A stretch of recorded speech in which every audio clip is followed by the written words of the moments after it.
Senhor Jesus, muito obrigado, Senhor, por cada pessoa que está aqui e, acima de tudo, obrigado pela certeza que o Senhor também está conosco, Senhor, porque nós estamos voltados para Ti, Senhor. Estamos aqui, Senhor, para abrir nosso coração, para buscar com todo o nosso coração a Tua vontade e a Tua verdade, Senhor. Ó Deus, queremos entender, Senhor, as lições que o Senhor gastou séculos, décadas e até milênios para ensinar para Teu povo. Senhor, que nós possamos ser a geração que vai realmente absorver essas lições e aplicar na nossa vida para que o Senhor finalmente possa voltar e estar conosco para sempre. Esse é o nosso desejo, essa é a nossa busca, Senhor. Em nome de Jesus, Senhor. Amém. Bom, então nós estamos começando uma nova folha. Como é o reino dividido, a gente tem que fazer essa alternância. Às vezes nós estamos estudando as 10 tribos chamadas de Israel, e às vezes nós estamos estudando Judá. E é por isso também, acho que ainda tem um pouco aqui, que é importante você guardar para todas as aulas, assim, para você não perder o caminho, assim, sempre estar com essa folha aqui da cronologia, para você entender. Uma hora a gente está falando de alguns reis de Israel, depois a gente volta e fala de Judá. Essa confusão, infelizmente, vai acabar. Eu falo infelizmente porque o reino de Israel, nós estamos nos finalmente mesmo. Nós já estudamos aí os últimos reis de Israel. Nós só vamos agora para Judá, porque tem um rei chamado Acaz, que é paralelo com os últimos reis de Israel. Então nós precisamos estudar esse rei, o período dele, de Acaz, que nós vamos estudar agora, para depois voltar e ler o que as Escrituras falam sobre o final do reino de Israel. Nós estamos sempre entre 2 Reis e 2 Crônicas, ok? 2 Crônicas não fala sobre esses últimos reis de Israel. 2 Crônicas não fala. A maioria dos reis de ambos os reinos, tanto 2 Reis como 2 Crônicas, fala, a gente tem relatos paralelos. Mas aqueles últimos reis de Jeú para frente, 2 Crônicas não fala deles. Então por isso que a gente estava só em 2 Reis e pegando algumas informações a mais dos profetas, Oséias, Amós, tal, porque eles nos ajudam a entender. Mas agora nós precisamos falar sobre esse rei de Judá chamado Acaz, e depois nós temos um capítulo em 2 Reis. Isso eu estou falando isso só para vocês entenderem para onde nós estamos e para onde nós vamos caminhar. Tem um capítulo que é 2 Reis 17. Hoje nós vamos ficar em 2 Reis 16, que fala sobre Acaz. 2 Reis 17 é um capítulo inteiro dedicado a avaliar, a falar sobre o final das 10 tribos. Então, depois que a gente estudar esse tempo de Acaz, nós vamos estudar essa avaliação final, esse final do reino. É uma coisa triste, é uma coisa muito triste, das 10 tribos do reino, que é parte do povo de Deus, a grande parte, né, de 12 tribos, são 10 tribos de Israel que sumiram para sempre. Isso é uma tragédia. O cativeiro, né, que a gente conhece mais o cativeiro de Judá, mas o cativeiro do povo de Israel já é uma tragédia, mas é uma tragédia que tem uma luz no final, porque depois do cativeiro tem a restauração. Então, Deus trata com o seu povo para restauração, para disciplina, para purificação, e depois para tirar aquilo que estava aqui, as causas, e resgatar o povo, restaurar o povo, para ele poder realmente morar com eles. Agora, das 10 tribos, embora o povo não tenha sumido para sempre, mas o reino das 10 tribos desaparece. Então, mas isso é assunto para outra aula, ok? A gente tem falado sobre isso, mas nós vamos voltar a falar sobre isso, porque a Bíblia dedica um capítulo para descrever essa situação.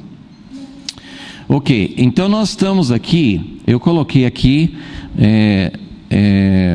a relação dos reis de Judá. Nós fizemos isso com Israel, lembra do diagrama que fizemos, que inclusive estava na última folha, só para vocês para entenderem o que eu estou fazendo. Nós fizemos esse resumo do reino de Israel, mostrando como caiu lá embaixo com Acabe, depois deu uma melhorada com a descendência de Jeú, e depois foi rápido para esse período final e para o cativeiro. Então quando a gente estuda os pormenores de cada rei, a gente tem que sempre ter essa sequência em mente, para a gente não se perder, para a gente entender que período que nós estamos estudando. Então, depois, um pouco mais para frente, nós vamos fazer o diagrama de Judá, porque nós não terminamos Judá ainda, tem bastante história, tem mais de 100 anos do reino de Judá ainda. Mas depois nós vamos fazer o diagrama de Judá, que é bem mais complicado, tem bem mais sobe e desce do que esse aqui. Mas eu quero hoje dar uma introdução para esse rei Acaz. Ele é o 12º rei de Judá, e só queria fazer esse resumo também para vocês se situarem, para vocês entenderem onde nós estamos na sequência.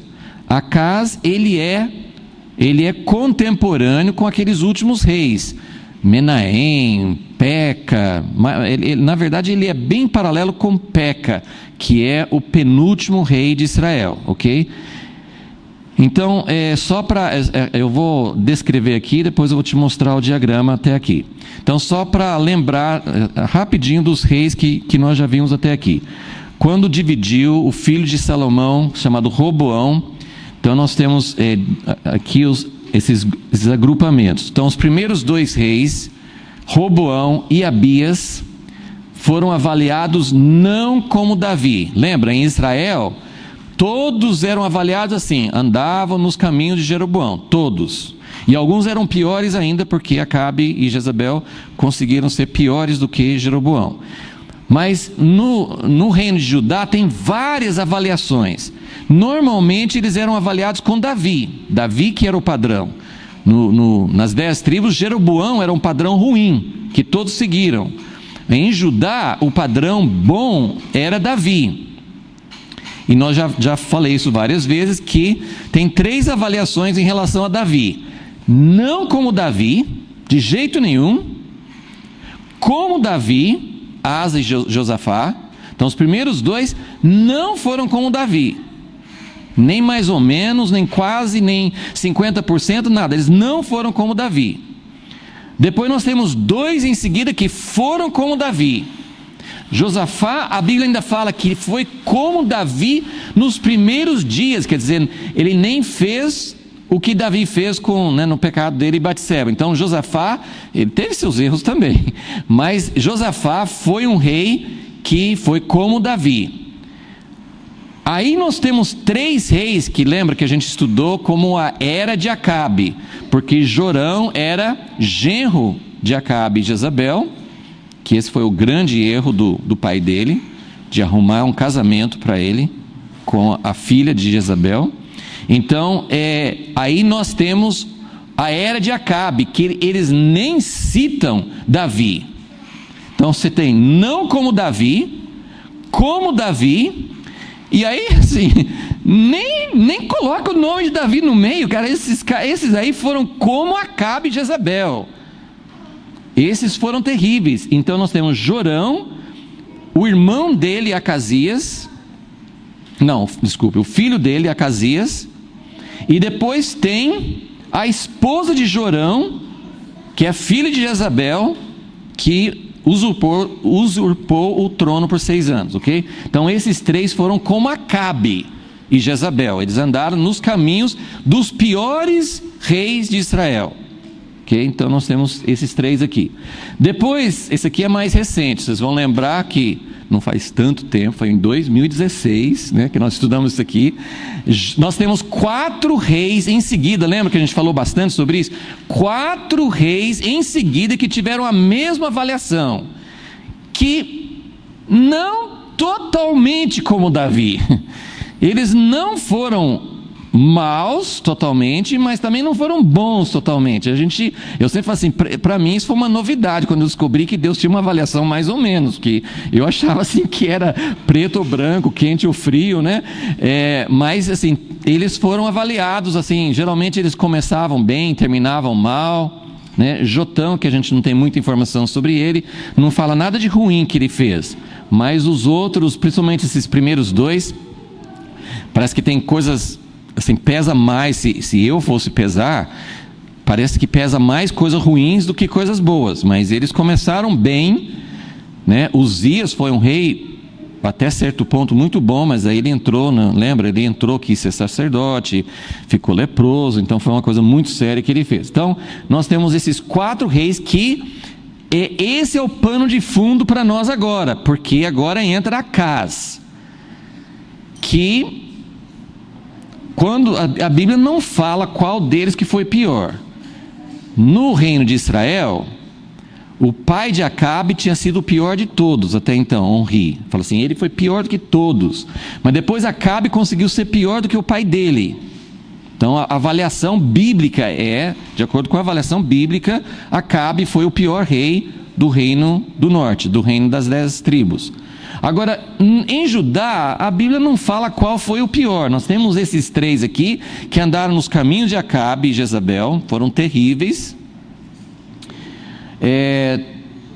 Jorão, só para a gente tem visto, né, com Israel, num período assim, que Deus não está aprovando o governo não representa Deus, o governo da igreja, né, não representa Deus, muitas vezes eles têm um fim violento. Jorão morreu de uma doença horrível. A Bíblia descreve, eu nem vou falar assim porque é uma descrição horrível.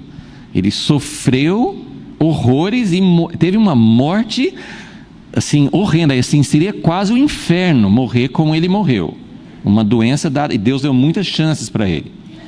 Acasias foi morto por Jeú, que matou toda a casa de Acabe e matou esse que era parente de Acabe no reino de Judá. E Atalia, que foi até coloquei entre parênteses, porque a Bíblia não coloca, a gente faz essa numeração, mas assim, quando a Bíblia descreve, então, geralmente tem uma coisa, um padrão, né? Quando introduz um rei novo, fulano tinha tantos anos quando começou a reinar, ele fez o que era bem, o que era mal, reinou tantos anos. Nós não temos esse tipo de avaliação de Atalia, porque para Deus ela usurpou o trono, ela não era realmente reconhecida como uma descendente de Davi, alguém que tinha o direito de estar no trono. Então eu pus até entre parênteses, ela também foi morta. Então esses reis tiveram um fim violento, né? E aí vem esses aqui que foram não tão bons, mas principalmente, agora tem um paralelo que só queria que vocês lembrassem.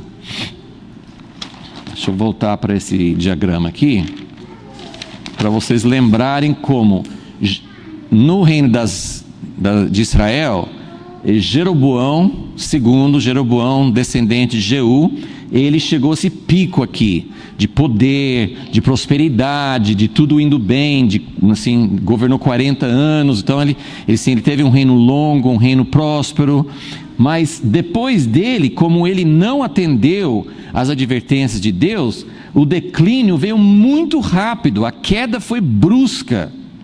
Então, algo muito semelhante está acontecendo aqui, que nós temos esse ponto baixo aqui, e depois, apesar deles serem mais ou menos, principalmente Uzias foi um rei muito bom, mas ele trouxe algo que não tem as características plenas de um avivamento, que quando nós temos esses sobe e desces na nação de Israel, quando tem, por exemplo, Asa e Josafá, tem algo que nós chamamos de avivamento. A Bíblia não usa esse termo, avivamento, mas nós podemos fazer essa correspondência com o avivamento, porque tudo aquilo que tinha, as pessoas estavam afastadas de Deus, o culto a Deus, a adoração a Deus, misturado com a idolatria, Deus sendo esquecido, as pessoas fazendo tudo que Deus mandava não fazer. Então, quando chega Asa e depois Josafá, mais ainda o filho dele,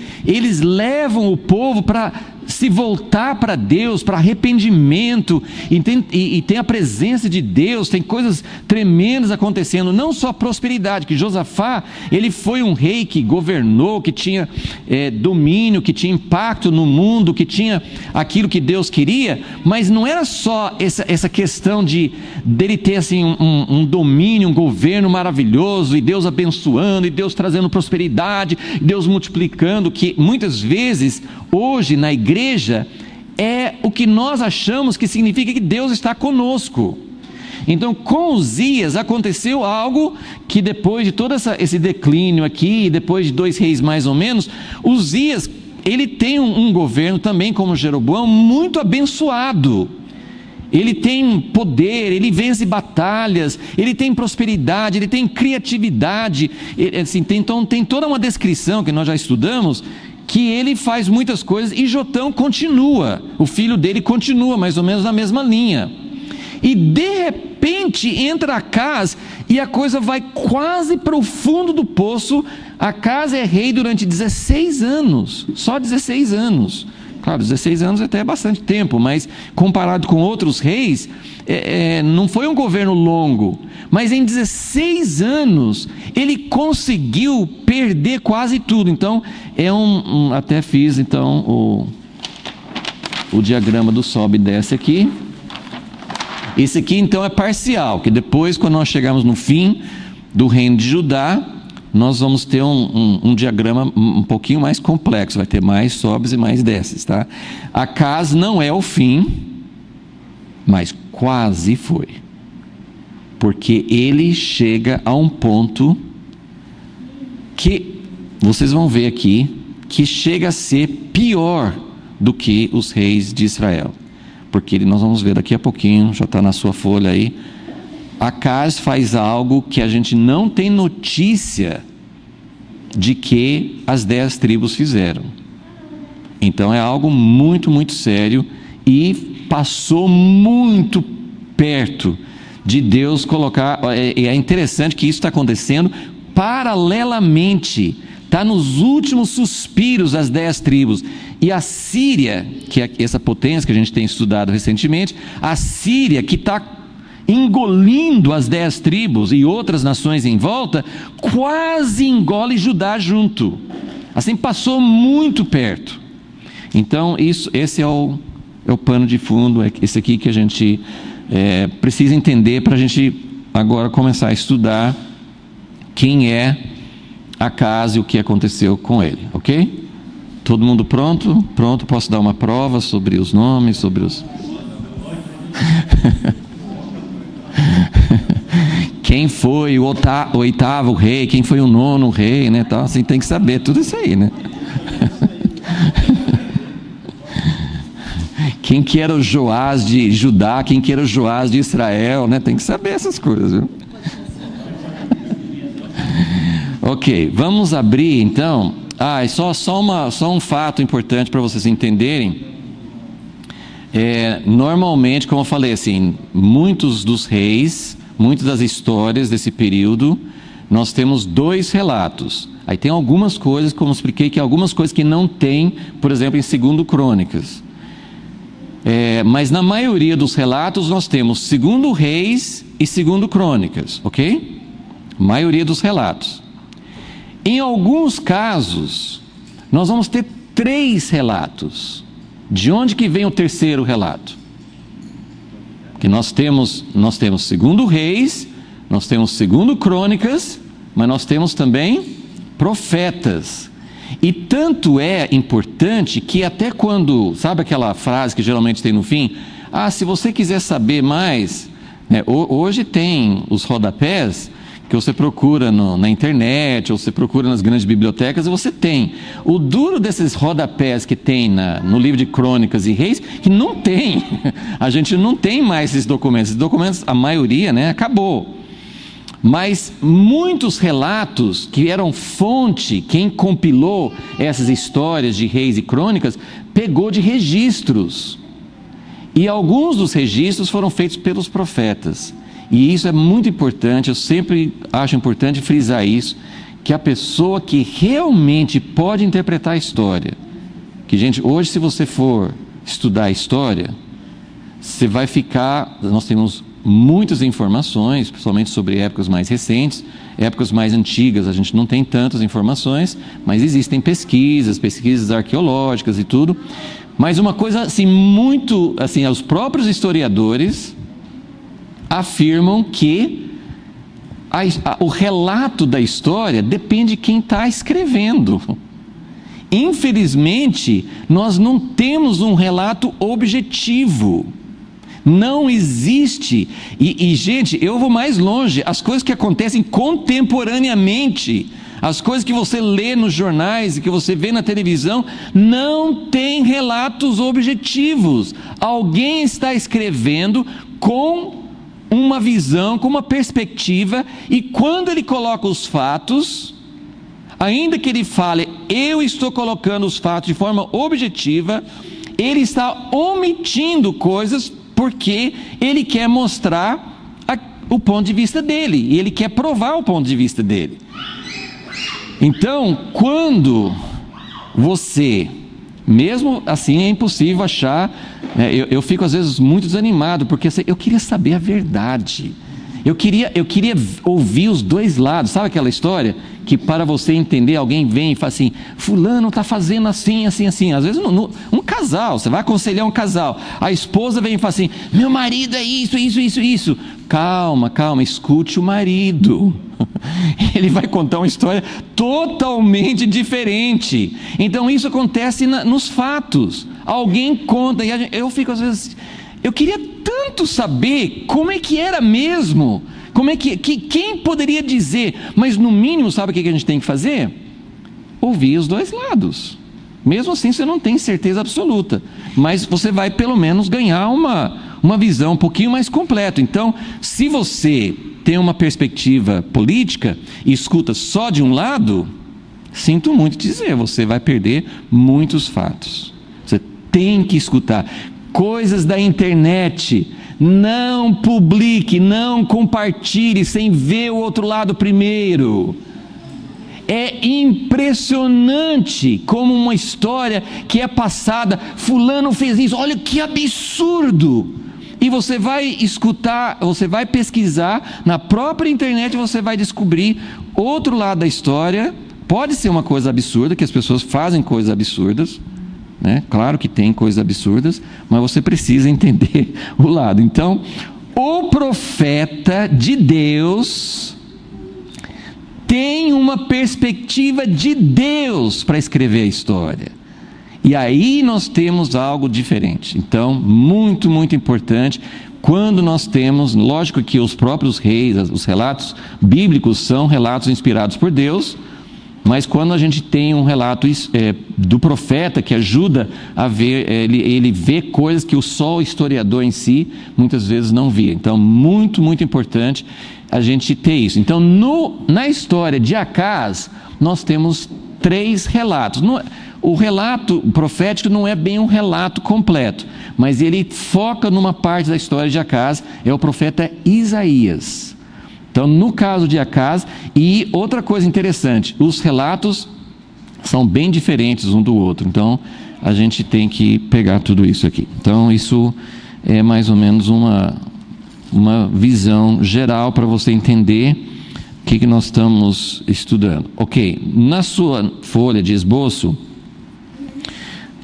eu coloquei 5 pontos aqui que fazem parte da avaliação das Escrituras, a avaliação bíblica de como foi o rei Acaz. Vamos ler então 2 Reis capítulo 16, ok? 2 Reis 16, depois a gente vai complementar um pouquinho com 2 Crônicas também. Porque muitas vezes a Bíblia faz uma avaliação resumida. Então, fulano de tal não era como Davi, ou fulano de tal fez o que era reto aos olhos de Deus. Aí depois vai descrever a história dele. Na avaliação de Acaz, ele já dá lista.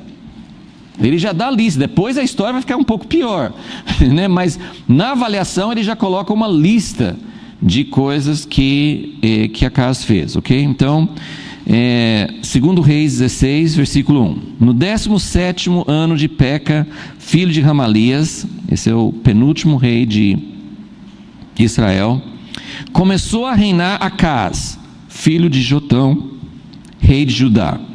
Tinha Acaz 20 anos de idade quando começou a reinar. 16 anos reinou em Israel. Nós não sabemos como Acaz morreu, mas deu para perceber que ele morreu jovem, né? Ele tinha 20 anos, reinou 16, então ele tinha 36 anos quando morreu muito jovem. Ok, então vamos lá, ele reinou 16 anos em Jerusalém. Não fez, então vamos ver os pontos da avaliação dele. Não fez o que era reto aos olhos do Senhor seu Deus, como Davi, seu pai. Então, primeiro ponto da avaliação dele ele não foi como Davi. Essa é a mesma avaliação que Roboão recebeu, a mesma avaliação que Abias, né, o segundo rei, Abias recebeu. Então, ele não fez o que era reto, ele não se comparou a Davi, ele não foi um rei segundo o coração de Deus. O governo de Deus está nas mãos de um homem que não é como Davi. Deus confia o seu governo. Nós estamos falando especificamente sobre igreja, porque Israel é igreja, Israel é o povo de Deus. É claro que nós vamos encontrar isso a maioria das vezes nos governos seculares, os governos dos países hoje. Mas isso nós estamos falando sobre o governo do povo de Deus. A Bíblia não faz questão de avaliar os reis da Síria, os reis da Assíria, de Babilônia, Pérsia. A Bíblia não avalia, porque eles não eram pessoas que representavam o governo de Deus. Mas a Bíblia avalia os governantes do seu povo. Então, quando nós avaliamos, quando nós vemos que Deus avalia um governante do seu povo e fala que não foi como Davi, você vai falar assim: não, mas ninguém é como Davi, ninguém consegue chegar perto de Davi. Não, a Bíblia não fala isso. E mesmo quando você olha Davi fez algumas coisas muito sérias, né? Então, Deus não está colocando Davi como um padrão inatingível. Ele ele chega a ser quase lendário na Bíblia, assim, né? Porque ninguém era como Davi, segundo o coração de Deus. Então, assim, Davi é colocado como um padrão, como topo, como a pessoa que chegou mais perto, assim, de ser aquilo que Deus queria. Mas a gente precisa lembrar que para ser como Davi, ao mesmo tempo que não é impossível para nós. O nosso coração não é como o coração de Davi, mas pode ser, né? E isso não é um padrão inatingível. Então, não ser como Davi é uma avaliação muito, muito séria.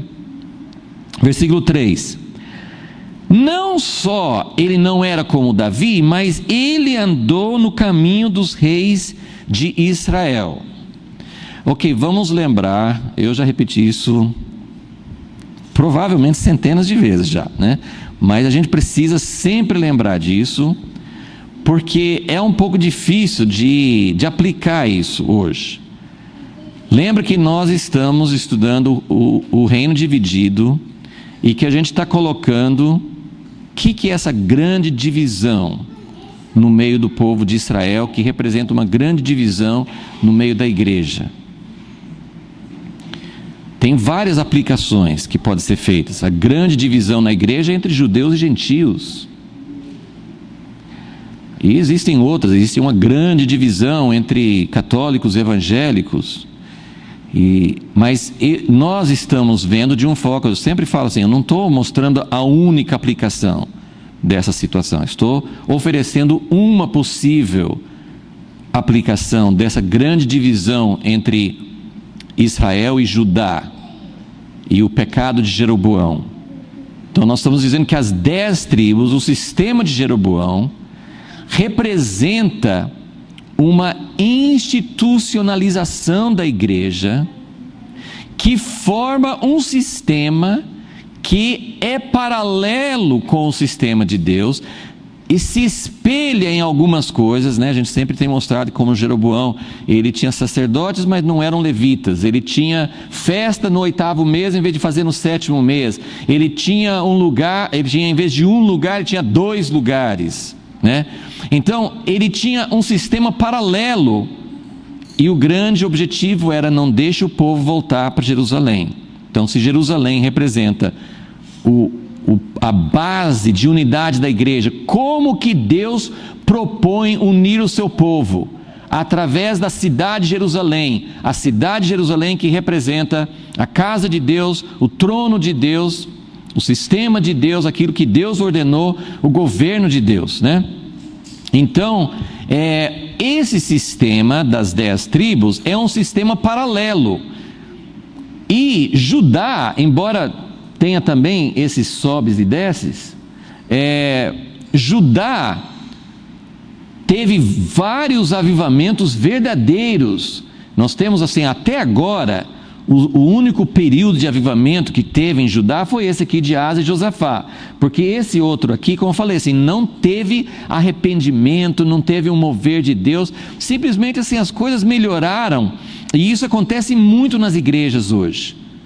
As coisas estão indo bem, a gente canta, a gente adora a Deus, a gente ensina a palavra, e tanto no sentido assim, de ser um sistema de Jeroboão, como também até no sistema de Jerusalém, muita imitação, muita coisa boa, mas sem a verdadeira presença de Deus, ok?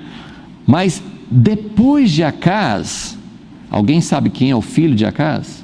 Quem que é o próximo que vem depois desse aqui? Um dos melhores reis de todos os tempos do reino dividido, Ezequias. Como que um pai como Acaz podia ter um filho como Ezequias? E como que Ezequias podia ter um filho como Manassés? Então nós vamos ter essa situação, né, de filhos que fugiram, né? Josafá, a gente ainda tem uma explicação. Como é que Josafá teve um filho chamado Jorão? Porque ele arrumou um casamento para Jorão, que foi a causa, né? Então, nesses períodos aqui de avivamento, né, há um retorno real e vai ter outros avivamentos daqui para frente, ok? Mas, nesses períodos, então,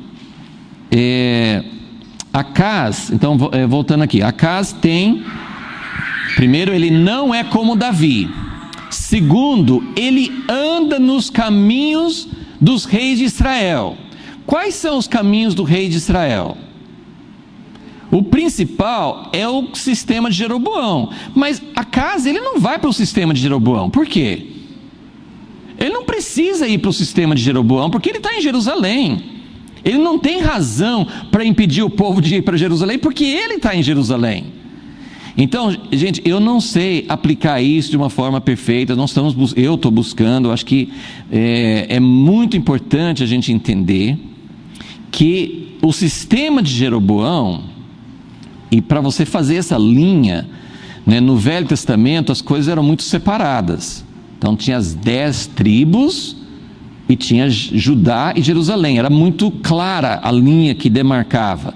Hoje essa linha que percorre entre a igreja institucional, que de maneira geral, o que eu estou querendo dizer?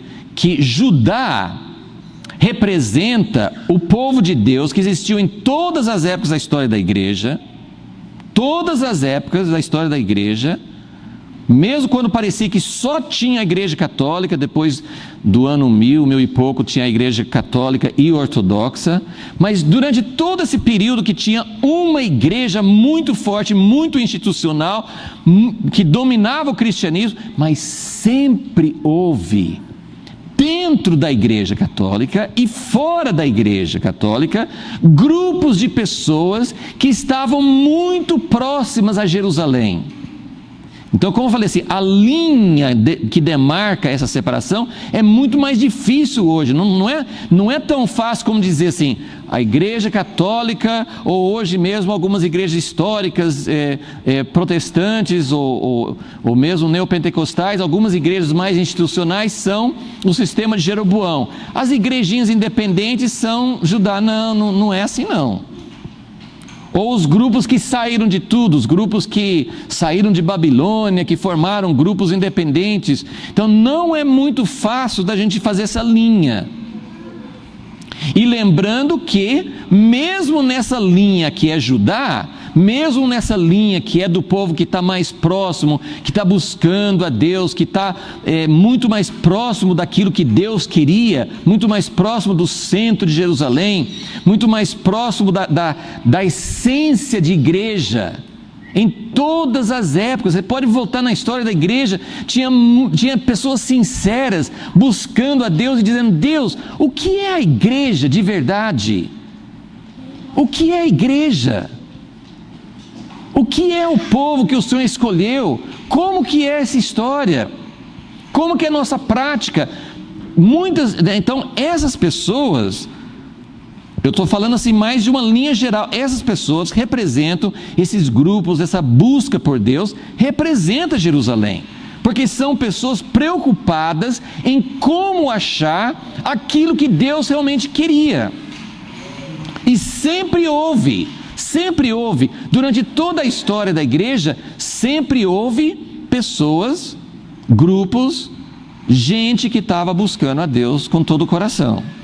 Mas mesmo nesse meio, houve influências, houve apostasias, e Deus sempre está nesse processo de purificar, de começar de novo, né? O grupo dos anabatistas, por exemplo, assim, foi um dos moveres morávios, né? Vários movimentos assim, de pessoas que buscavam a Deus, mas eles mesmos se tornavam, às vezes, assim, com o passar do tempo, se tornavam outra vez pessoas que se afastavam de Deus. Então, o que Acaz estava fazendo? Ele andava nos caminhos dos reis de Israel, mas não no sentido de Jeroboão, mas no sentido de se afastar de Deus, de introduzir idolatria, porque outra coisa que a gente tem batido bastante, tem repetido bastante, é que a idolatria é uma tendência do coração humano e está em todos nós. Então, no sistema de Jeroboão tem idolatria e em Judá tem idolatria. Então, olha o que Acaz faz. Eu só vou citar, eu não vou para 2 Crônicas agora, mas a letra C, no seu esboço, ele fez imagens para os Baalins. Esse item eu tirei de 2 Crônicas. 2 Crônicas, deixa eu só dar a referência para vocês, 28, né? 2 Crônicas 28, versículo 2, ok? Ele fez imagens para os Baalins. Então, vamos lembra aqui, deixa eu até voltar no diagrama aqui para vocês visualizarem. Qual foi o ponto mais baixo aqui do reino de Israel? Acabe e Jezabel. Por quê? Lógico que tem várias razões, né? Mas por que eles foram piores do que Jeroboão? Eles levaram a apostasia, eles levaram o afastamento de Deus a um segundo passo. Jeroboão, a princípio, ele não disse: não vamos servir a Deus Jeová. Nós vamos servir a Deus Jeová de outra forma, nós vamos inventar o nosso sistema. Mas continuavam falando de Deus. Agora, Acabe se casou com Jezabel. Quem era Jezabel? Alguém sabe quem era Jezabel? De onde que veio Jezabel? Jezabel nem era do povo de Israel. Ela era filha de um rei e um sacerdote de Sidom, que fica no país que hoje é Líbano, ao norte de Israel. Sidom, o pai dela era rei e era também sacerdote de Baal. E o que Jezabel trouxe? Não era totalmente novo, antes dela já existia o culto a Baal, mas ela trouxe o culto a Baal para dentro de Israel e era uma coisa aberta. Enquanto que Jeroboão era uma coisa mais sutil, Jezabel trouxe o culto a Baal, que a gente faz bastante paralelo com o deus Mamon, porque Baal é o deus que mais aparece no Velho Testamento e o Deus que o Novo Testamento combate, que Jesus fala, vocês não podem servir a dois senhores, lembra disso? Dois senhores. Então quem que é o segundo senhor que eu não posso servir junto com Deus? Mamon. Então nós temos todo o sistema, todo o poder que existe no sistema comercial, econômico, todo o sistema que existe hoje pertence a Baal, e Baal era o Deus da prosperidade. Por que as pessoas teimavam em servir a Baal? Porque Baal prometia prosperidade. Qualquer semelhança, né? Então, o Deus Baal. Então, o que fala aqui? Acaz. Então, volta para o seu texto aqui. Versículo, 2 Reis 16:3. Ele andou no caminho dos reis de Israel. Sistema de Jeroboão? Não. Ele não precisava do sistema de Jeroboão. Mas ele entrou no sistema de servir a Baal, porque ele fez imagens a Baal, ok? Então, esse é o terceiro ponto, letra C aí no esboço. Ok, como eu falei, esse terceiro item vem de 2 Crônicas 28. Mas continuando em 2 Reis 16:3. Até a seu filho, esse é o ponto que, pelo que a gente sabe, nem Acabe, nem Jezabel, nem nenhum dos outros reis fizeram o que Acaz fez. Ele fez o seu filho passar pelo fogo. Existe uma dúvida. Tem um negócio de passar pelo fogo que não morre, e tem um queimar o filho como sacrifício. Então não está muito claro aqui se o filho dele morreu ou só passou pelo fogo. Não dá para saber, mas a ideia é essa, né? Até seu filho fez passar pelo fogo, segundo as abominações dos gentios que o Senhor lançara fora de diante dos filhos de Israel. Então daqui a pouquinho eu vou ler um outro texto sobre isso, mas eu só quero terminar agora essa lista. Então, esse ponto coloca Acaz numa outra categoria. Lembra? Nós temos Jeroboão, nós temos Acabe, que foi além, e agora nós temos alguém de Judá que foi além dos outros dois. Ele vai um passo além. A narrativa de 2 Reis diz que ele até queimou a seu filho como sacrifício. Então, esse é o ponto onde chegou, né? Esse é o ponto onde chegou. E tem mais um item que está no versículo 4. Também sacrificou e queimou incenso nos altos, nos outeiros, como também debaixo de toda árvore frondosa.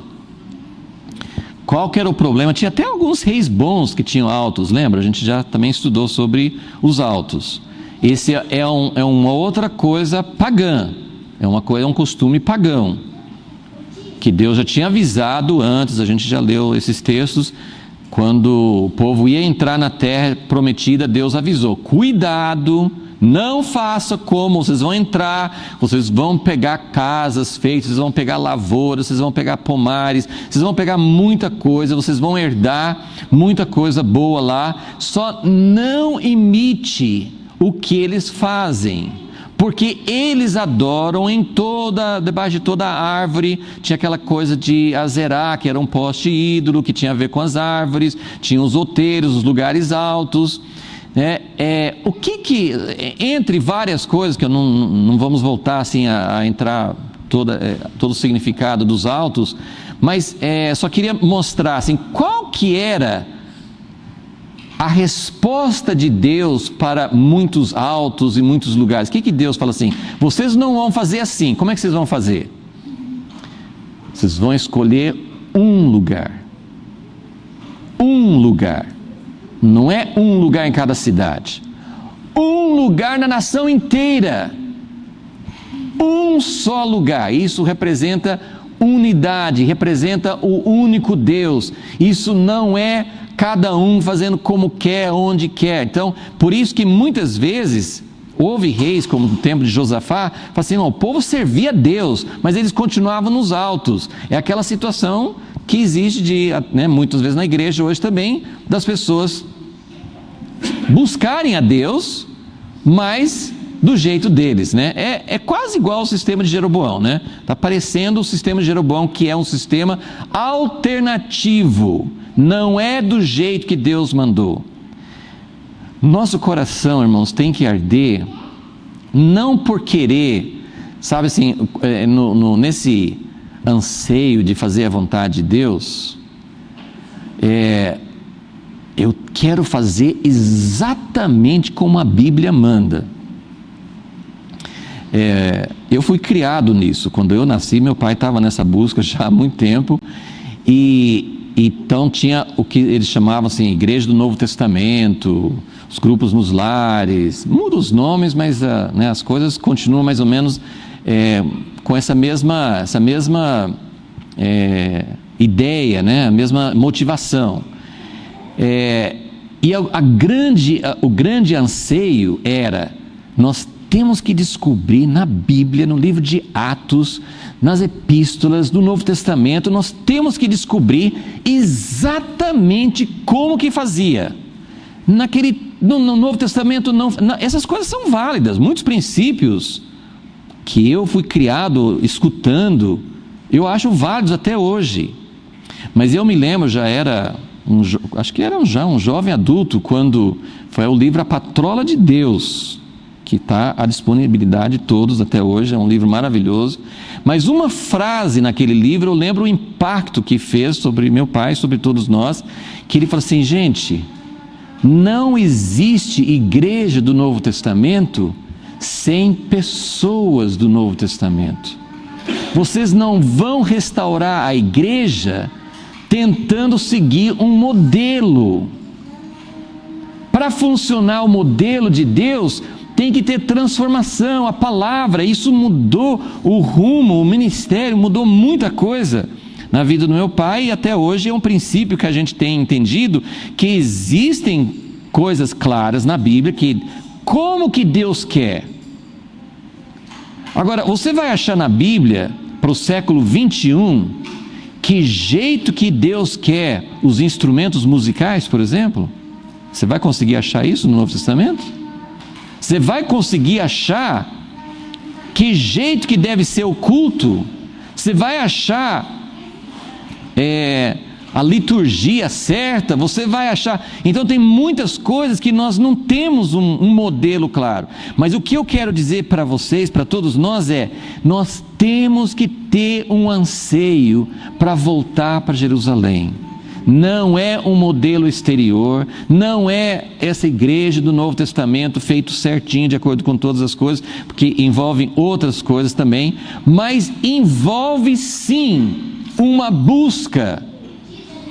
E como alguns irmãos têm falado com muita propriedade, às vezes todos nós, quem não saiu de um culto dizendo, eu não gostei do culto, culto hoje eu não gostei. E esses dias mesmo, eu ouvi alguém falando assim, e quem disse que você tem que gostar? O culto não era para você. O culto é para Deus. Quem tem que gostar do culto é Deus. Então nós precisamos mudar essa mentalidade. A mentalidade de hoje é difícil de tirar isso. Porque a mentalidade de hoje eu vou buscar uma igreja com a minha cara. Eu vou buscar uma igreja do jeito que eu gosto. eu não gosto de barulho, então eu vou para uma igreja mais calminha, mais silenciosa.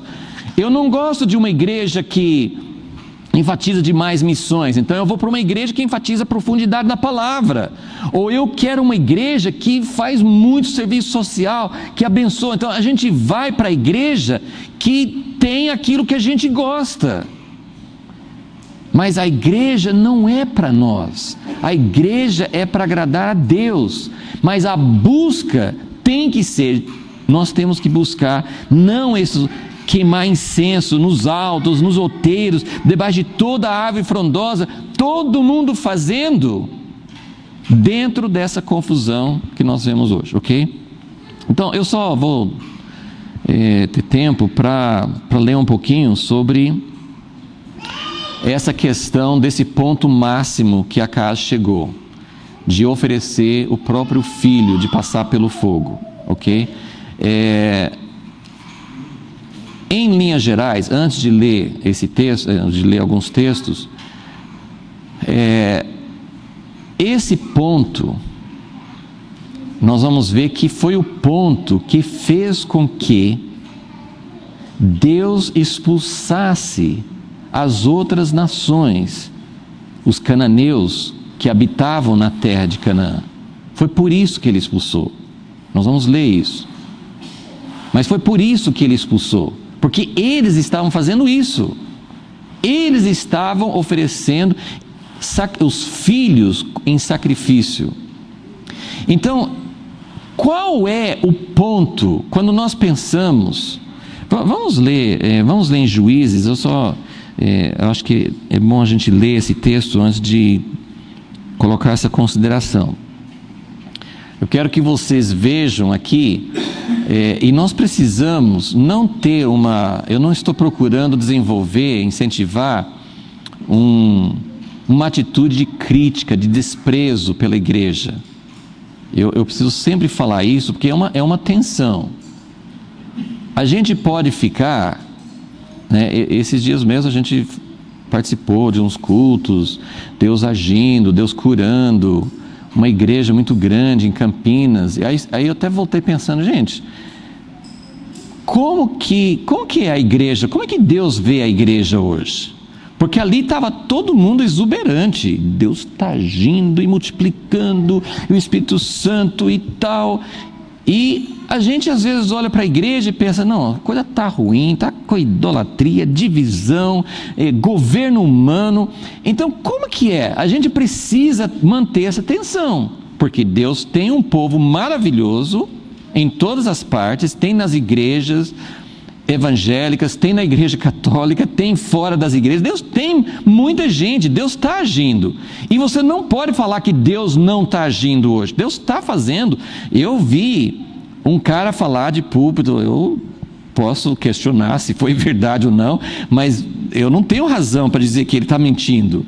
Ele diz que já orou por mais de 500 pessoas cegas que voltaram a ver. Eu ainda não vi um cego ver. Mas Deus está fazendo. Eu não posso dizer que Deus não está fazendo. Entende como que é complicado você olhar para a igreja hoje? Mas ao mesmo tempo nós não podemos deixar de ver o que Deus está vendo. Entende como é difícil? Nós não podemos ter uma atitude de crítica. Talvez eu esteja muito mais longe do poder sobrenatural de Deus estar agindo. Talvez eu esteja com o coração incrédulo. Nós vamos ver umas coisas bem pesadas sobre esse rei Acaz.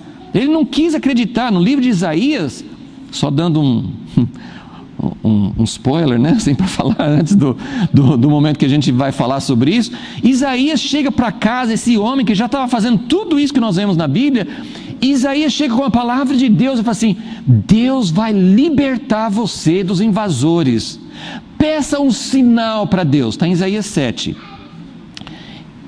Isaías, o grande profeta de Isaías, ele chega com a palavra de Deus para Acaz e fala assim: Acaz, eu vou libertar vocês desses invasores que estão chegando para massacrar a sua nação. Peça um sinal. Sabe aquelas perguntas, igual Deus falou com Salomão? Peça o que quiser, né? Por que Deus nunca fala isso com a gente, né? Peça o que você quiser. Ele falou para Acaz, esse rei, esse Acaz, ele falou: pode pedir uma coisa alta ou profunda que nem o inferno, alto como o céu, quer dizer, peça qualquer coisa. E sabe o que Acaz fez? Ele deu uma de espiritual. Não, que isso, eu não vou provar Deus. Quem sou eu para provar e pedir um sinal para Deus? Deus ficou muito bravo com ele, porque Deus falou assim: você pode pedir um sinal para você acreditar que eu vou agir. Então, quem sabe eu e você estamos sendo incrédulos, como Acaz, a gente não está acreditando que Deus vai fazer. Mas ao mesmo tempo, nós precisamos entender que situação que a igreja está. Então, Juízes 2, vocês lembram que ponto na história está Juízes? Juízes vem depois de quem? O livro de Juízes. Depois de Josué. E o que aconteceu em Josué? Eles entraram na terra, conquistaram a terra, não é isso? Depois o deserto. Então, no livro de Juízes, versículo 1: subiu o anjo do Senhor de Gilgal a Boquim. Se você lê o livro de Acha, quem almoçou com Abraão, você vai descobrir que esse anjo, na maioria das vezes, é o próprio Jesus. Ele não havia encarnado ainda, mas era Deus em forma humana. O anjo mensageiro do Senhor era Jesus chegando para o povo de Israel e falando isso que vocês vão escutar: do Egito vos fiz subir, vos trouxe a terra que com juramento havia prometido a vossos pais, e vos disse: nunca invalidarei a minha aliança convosco.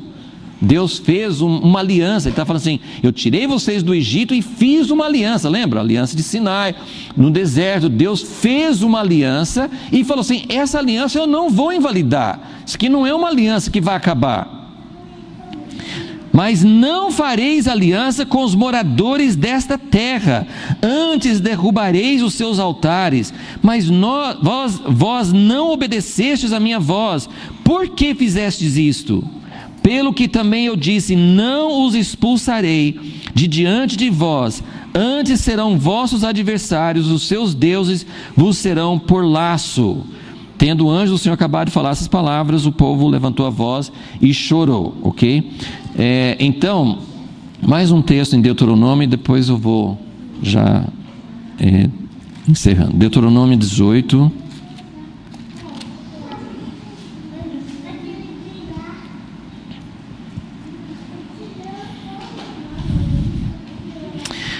Deuteronômio 18, versículo 9: quando tiveres entrado na terra, agora é Moisés falando com o povo antes de entrar: quando tiveres entrado na terra que o Senhor teu Deus te dá, não imitarás as abominações dessas nações.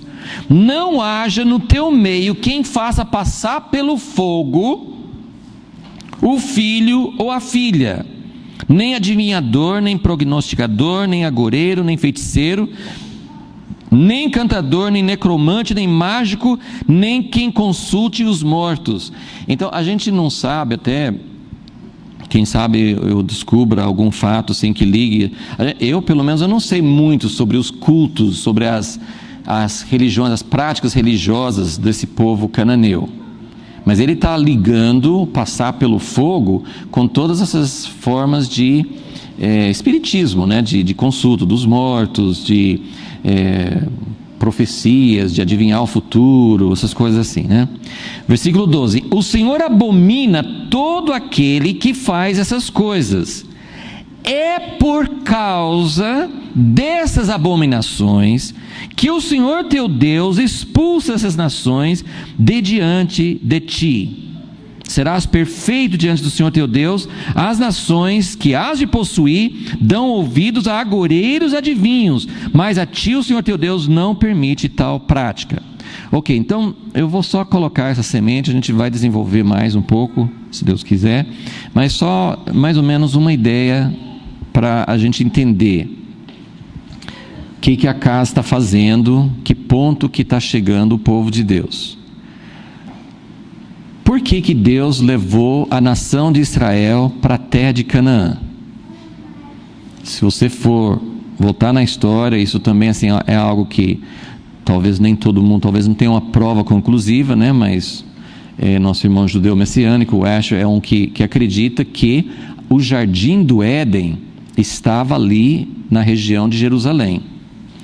Então, que quando Deus chamou Abraão para sair da terra dele e ir para Canaã, Deus estava chamando Abraão e a descendência dele para ocupar a terra que originalmente era o Jardim do Éden. E o que era o Jardim do Éden? Era o lugar onde Deus colocou o início do seu propósito. Adão e Eva seriam o início de uma expansão do reino de Deus que um dia cobriria toda a terra. Então é muito simples quando a gente entende esse propósito, que antes da queda Deus já queria usar o homem, queria andar junto com o homem, em comunhão com ele, para formar um lugar para o seu reino ocupar toda a terra. E quando Abraão foi para a terra, ele foi como peregrino, depois foi para o Egito, a descendência, e agora a nação de Israel voltou com a liderança de Moisés e depois com Josué, que é uma figura de Jesus, entrou na terra para ocupar aquela terra, para tirar de lá as nações que estavam praticando abominações. Em vários momentos da história, no tempo de Noé, Deus quase acabou com a terra toda e a humanidade toda, não foi? No tempo de Noé, a Bíblia diz que ele se arrependeu de ter feito o homem, porque a ideia de fazer o homem era ter um povo em comunhão com ele, que ele pudesse habitar junto com eles e governar toda a terra. Depois Sodoma e Gomorra, Deus chegou num ponto que destruiu como uma pequena amostra de fogo daquilo que ele vai fazer no último dia. Então, quando a nação de Israel entra na terra prometida, a ideia não é que Deus gosta mais dos judeus do que dos outros povos. Por favor, gente. Assim como Deus não gosta mais da igreja do que dos outros povos. O que Deus queria com Israel? Que eles pudessem manifestar Deus e trazer toda a humanidade.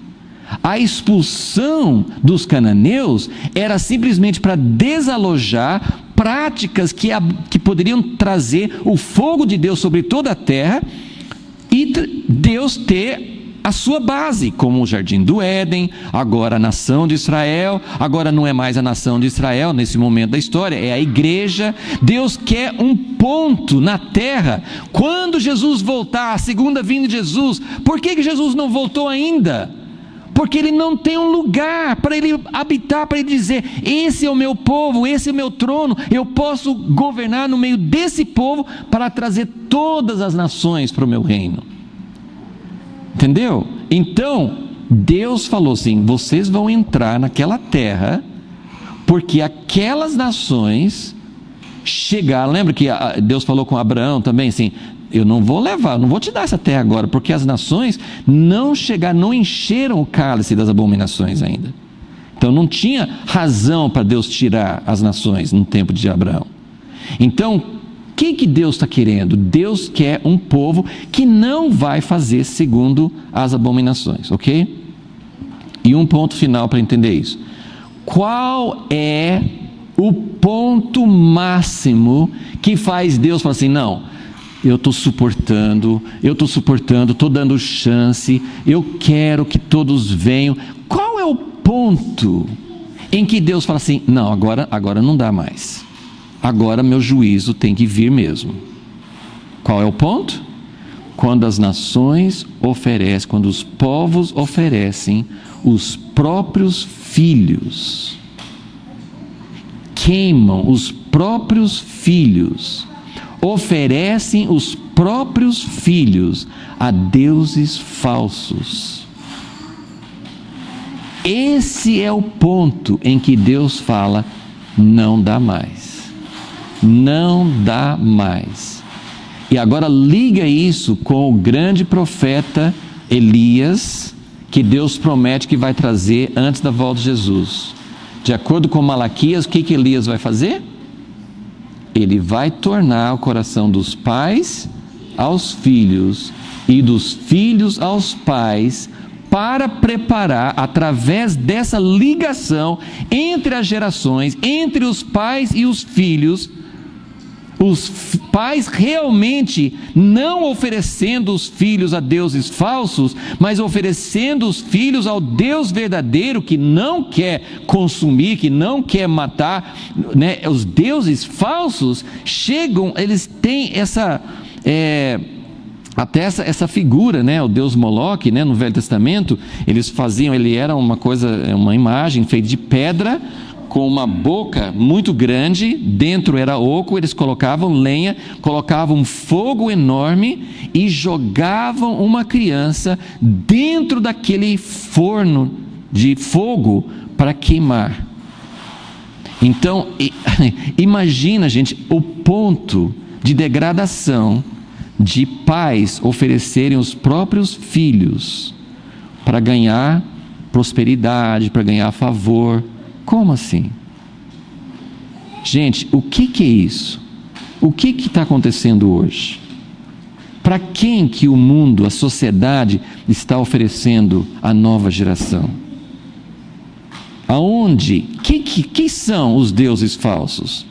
Materialismo, independência de Deus, servir a si mesmo. E o que os pais estão fazendo com os próprios filhos? Então, eu quero entender mais sobre isso, mas eu quero dizer que isso é uma coisa muito séria, e a igreja está fazendo a mesma coisa. A igreja está participando, lógico que não são todos, mas está acontecendo isso. Os filhos, a nova geração, está sendo sacrificada no altar. Você tem várias maneiras de você aplicar isso. Os pais que não cuidam dos filhos, para que os dois possam trabalhar. Não estou dizendo que o pai e mãe não podem trabalhar. Eu estou dando um exemplo que cada pai e mãe tem que analisar diante de Deus. Mas quando os pais não têm tempo para cuidar dos filhos, porque os dois têm que trabalhar, né? Alguém contou uma história, dizem que é verídica, que acho que foi o Clésio, não lembro direito. Alguém contou uma história que um médico passava tão pouco tempo com o próprio filho, estava sempre fora de casa, que um menino de 4 anos, quando viu ele dentro de casa, falou assim: tio, o pai dele, tá, é um exagero? É um exagero, mas muita coisa está sendo feita assim. Para quem nós estamos oferecendo nossos filhos? No altar, assim, os pais às vezes se orgulham. Eu dei a melhor faculdade para o meu filho. Eu dei tudo de bom, todos os presentes, todos os cursos de música, informática. Eu não estou falando que nada disso é ruim, mas se nós estamos oferecendo nossos filhos aos deuses deste mundo, a Bíblia fala que isso pode muito bem ser o cumprimento disso, e que é por isso que a ira de Deus vem sobre a nossa geração.